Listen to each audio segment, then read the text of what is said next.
Really intriguing commitment for Notre Dame in the 2026 class. We're going to talk about it in this video with Tim Hyde. Before we dive into it, folks, would really appreciate it if you can hit the thumbs up on this video, subscribe to the Blue and Gold YouTube channel for more content, and go to blueandgold.com for more information on this commitment. And it's Charlie Thom from Avon Old Farms Prep. Currently, when you look at the rankings right now, On3 has him as a 3-star and the number 38 tight end in the country. He is not coming to Notre Dame as a tight end. He is a 6'6 and a half, 270-pound offensive tackle who is just transitioned to offensive tackle. Like, he earned his offer from Notre Dame. The camp was June 9th, I believe, was a Monday. He went to Notre Dame's camp, earned his offer. Went to that camp, earned his offer a week later, and then set up an official visit for the weekend of June 20th. And the rest is history. He's now on the Fighting Irish commit list. Notre Dame beat out Boston College, and it was really Penn State. He officially visited Penn State the weekend of June 13th, but he was really waiting on the offer from Notre Dame. His mom, a graduate of the university. We'll go to Tim on the film in just a second, but I just want to give you guys a little bit more details on Charlie Thom.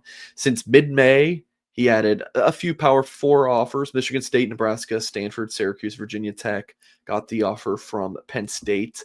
Thom previously played tight end and now is an offensive tackle, which is a big reason why he's had this late emergence. 5-second flat in the 40-yard dash. 9'3" broad jump. So he played his senior year of high school last year, Tim, which is the film we're about to be watching. But then he's now doing a prep season at Avon Old Farms Prep. So that's kind of the background on him. So we're not going to see any pass sets here, Tim, playing tight end.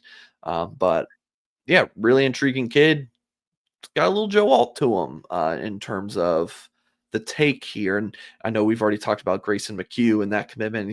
That also has some Joe Alt kind of background, the tight end to tackle transition, but this one I would say even more so has it. Well, yeah, I mean, you just go to the history books with him. It's like we're watching him catch a couple, 5-yard, dump passes. He's not doing that anymore. So, and I like this as an old Notre Dame historian who knows a lot of great football players that have gone to, came to Notre Dame as tight ends, end up being NFL draft picks. Lou Holtz had 3 straight in the 88, 89, and 1990 drafts, Mike. Yeah, Tom Reeder, Andy Heck, and Mike Brennan. 3 straight years, 3 straight tight ends ended up getting drafted playing in the NFL. Andy Heck was a, All-American. And then you got Luke Pettigrew, who's an All-American first-round pick. Mark LaVore was a tight end, 3-year starter at Notre Dame.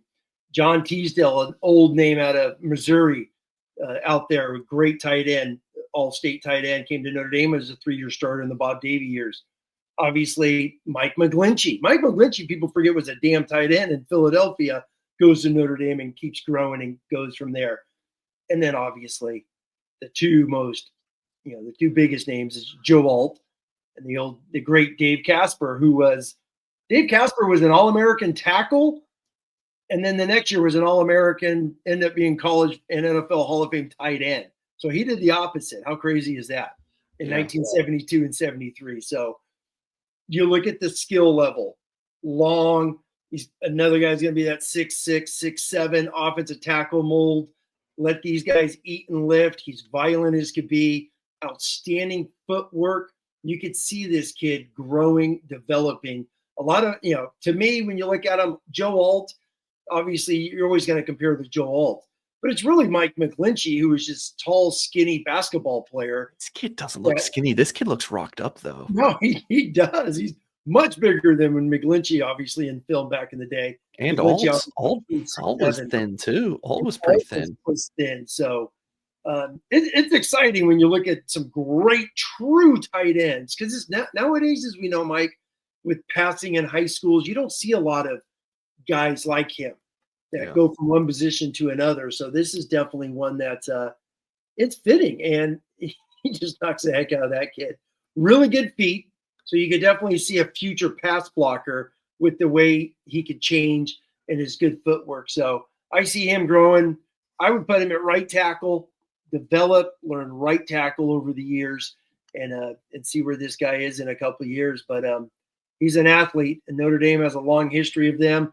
Joe Rudolph, Coach Rudolph.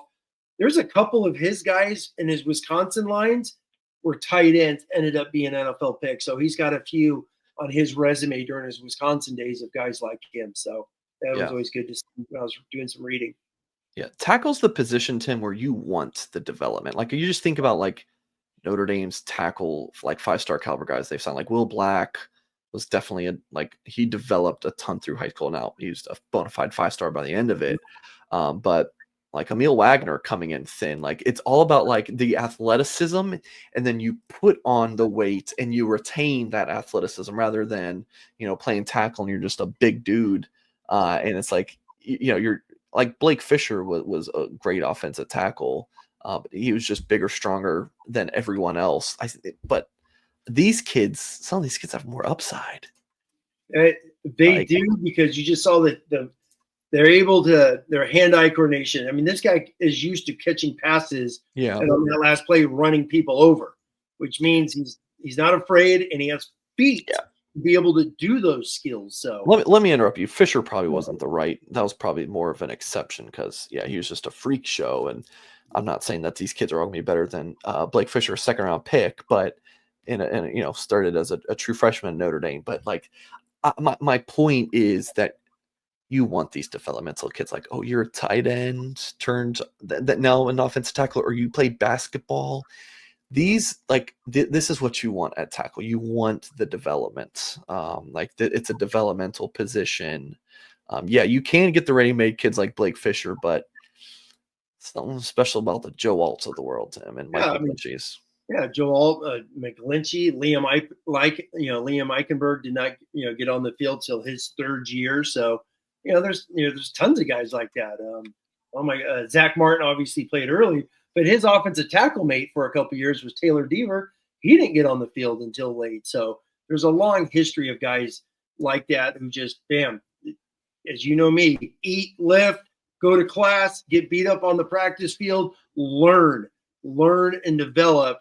And then year 3, long history of guys like that at Notre Dame, which one of these guys, John Teasdale, was that out of Rockhurst, Missouri, was same thing, got beat up for a few years as a tight end, moved to tackle, ended up being, his junior, senior, and 5th-year senior starter at Notre Dame. So there's a lot of guys like that out there. Real quick on this, Tim, this is Notre Dame's 6th offensive line commit. You have Thom joining, an interior guy, 6'5", 315 pounds, Sullivan Garvin. Tyler Merrill's a load, 6'5", 330 pounds. Gregory Patrick, 6'4", 280 pounds. For Patrick, kind of think Anthony Knapp. Could play guard, could play tackle. Ben Nichols, similar to Tyler Merrill, an absolute load, looking as an interior guy. And then Grayson McHugh, who committed to Notre Dame on June 18th, 6'7", 280 pounds. Another, developmental guy, but a little bit more higher profile at this point than Thom. So just quick thoughts, Tim, on Notre Dame taking 6 offensive linemen in this class. I have no issues with it, because they did back-to-back 4-man hauls. And obviously some from the classes before the last 2 have already moved on, transferred, thinking of Pendleton, obviously, Jagasaw's class. And then you have, Emil Wagner's class, only a couple left from there that could be. So, and load up on linemen, because we still don't know about the Gerby Lambert class. That's still out there. Who's going to happen there? Obviously, the Will Black class, Augustine, Strebig, and Heron, true freshmen. See who develops in there, and then you're bringing in 6. You're bringing in 4 legit 300-plus pounders already that are maulers. Yeah, and now you're bringing in 2 tall basketball players, and Grayson and Thom here, legit offensive tackle basketball players, to see how they develop. So I think it's a smart move to see who pans out over these, these 3, and you're going 24, 25, 26, these Coach Joe Rudolph classes. How do they all mesh, mold, and play from there? Because Jagasaw may be gone after 26. Everyone could come back in 26, but who's to say Emil Wagner and Billy Schrauf, who've got almost 30 starts under their belt after the season, don't move on. So you need some young guys pushing some of these other guys as you keep developing down the road here. So that's commitment, folks. Charlie Thom picking the Fighting Irish over Penn State. Oh, we could spend a couple minutes on that. Just Notre Dame bullying Penn State, and there could be more on that front too. Like Notre Dame just really doing a number on Penn State in this 2026 class. So that is going to do it for this video. Hit the thumbs up if you have not done so yet. Subscribe to the Blue and Gold channel if you're new, and as always, we'll catch you next time.